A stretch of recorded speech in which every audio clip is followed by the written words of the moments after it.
자, 이어서 MTNW 주쌤 김도영 전문가 기다리고 계십니다. 전문가님 안녕하세요.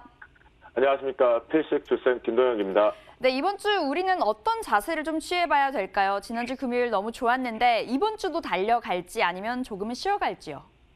네, 우리 같은 경우는 이미 올라오는 부분에 대해서 현금 비중을 다시 만들자라는 전략을 계속 말씀 좀 드렸습니다. 그렇다고 한다면 현금 비중을 채워놨던 거 다시 주식 비중으로 채워주는 한 주간이라고 생각해 보면 어떨까라고 말씀 좀 드리면서 출발해 보도록 하겠는데요.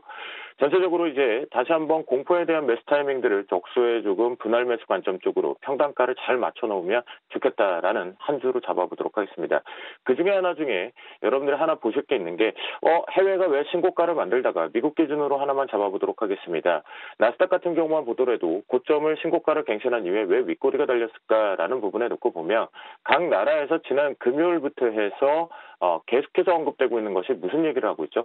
갑작스럽게 재정 정책 가지고는 안 될 것 같다. 그러니까 우리가 유동성 공급 갖고는 안 될 것 같고 통화 정책을 차라리 좀 더 빨리 해가지고 이 유동성 공급을 확대하는 게 오히려 좋지 않겠느냐라는 발언들이 각국에서 발생되고 있죠. 그러면 하나를 생각해 보죠. 올라왔을 때는 좋았는데요.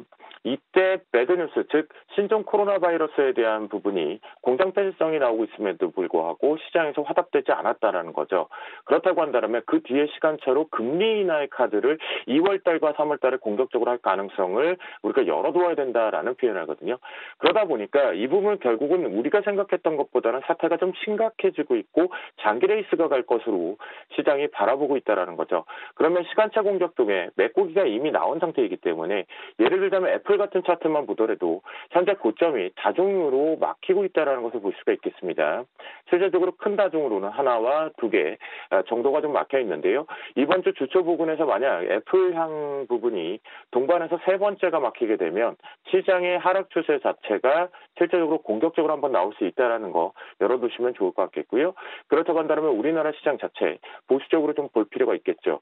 그 다음에 환율 추이 부분에 대해서 좀 힘드시겠지만 위안화 부분의 추이까지 언급을 좀 드렸으니까 지난주에 대한 전략 그대로 유지를 하면서 환율에 대한 변동성과 시장의 수급적인 요인으로 동반해서 우리는 일시적인 부분이겠지만 이제 진짜 바닥이냐 검증하러 가는 한 주로 좀 잡아보도록 하겠습니다. 또한 오늘 같은 경우는 포인트상 보셔야 될 것 중에 하나가 바로 이 중국 상해지수일 것 같습니다.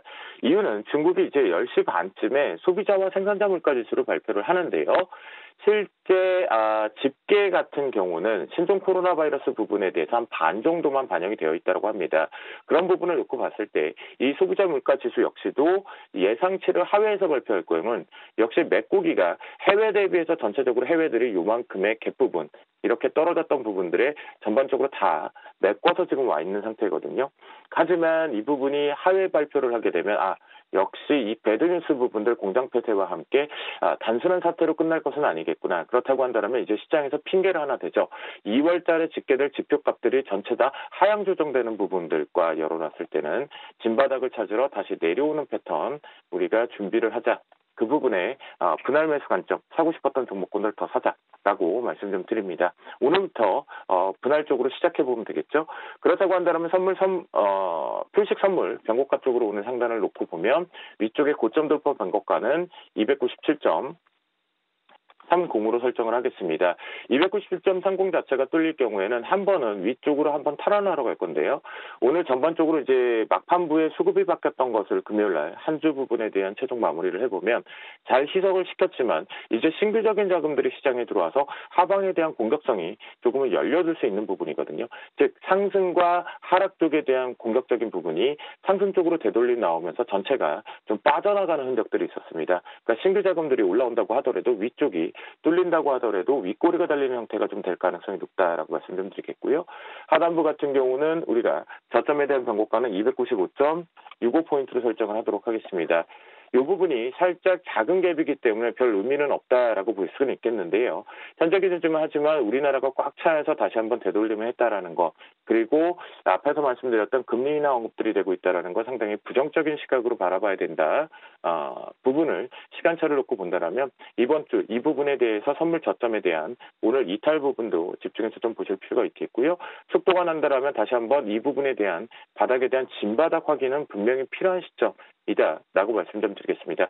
종목 투자자 같은 경우는 공포에 대한 매수 타임, 요번에 월요일 날 제가 찾아뵙지 못했을 때 매수하지 못했던 것들, 그런 부분들이 너무 공포스러웠다면 이번에도 자신 있게 다시 한번 눈치 보지 말고 매수 공격적으로 잡자라고 말씀 좀 드리도록 하겠습니다. 오늘도 외쳐봅니다. 오늘도 필식